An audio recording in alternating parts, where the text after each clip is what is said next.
Hello, everybody. As we continue in this new normal, I wanted to just take a moment and talk about what I keep talking about when I mention the domestic church.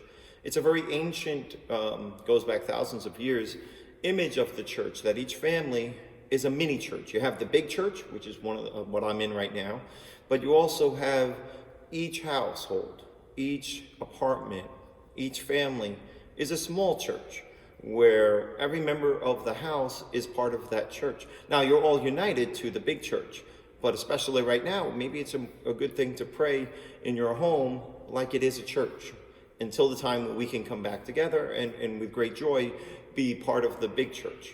But even when we are celebrating Mass on Sunday with everybody here and celebrating the sacraments with everybody together, which we hope to do very soon, when you go home, do you think of your home as an opportunity of prayer? Do you think of your parents as spiritual parents as well as physical parents? Do you know that you are a child of God and each member of your house is a child of God? Do you pray to Mary, our mother? Do you pray to Saint Joseph? Do you pray for your parents? Do you sacrifice in your house, maybe by making it not about you, but about how to serve your family, how to serve others? Are you obedient? Jesus had to be obedient to the Father's will and to Mary and Joseph. And obedience is not always an easy thing to do, but it's part of being the church. And you practice that in your own houses, especially right now, of sacrificing prayer and charity. We're supposed to do charity as a church, as the Catholic Church, as a parish. Well, right now, maybe you can do charity by not being physically close to somebody outside of your house because you don't want to get them sick. It's not even so much that you want to get yourself sick. Of course, you don't want to get anybody sick in your family, but also in charity, you don't want to get somebody else sick. Somebody who may have vulnerable parents, somebody who may be sick, have somebody else sick at home. And in charity, that's why we're separating from each other, to take care of each other. So we're still living the graces of the church. And every household is an opportunity of prayer.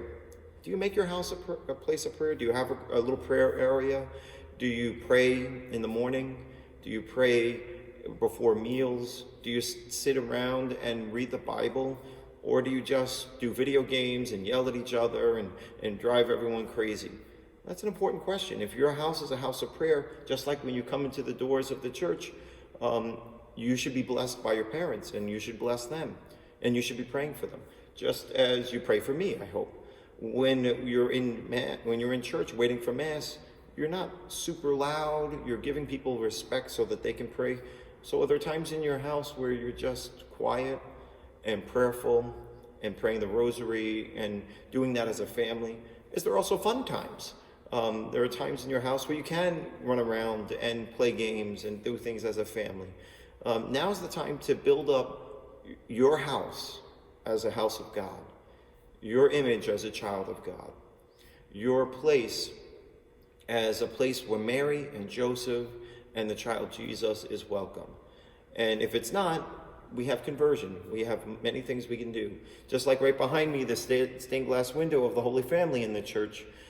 Well, make your house a house of prayer and make your family the domestic church and really make this time an opportunity of blessing, an opportunity of prayer, an opportunity of obedience, an opportunity of charity, an opportunity of sacrifice.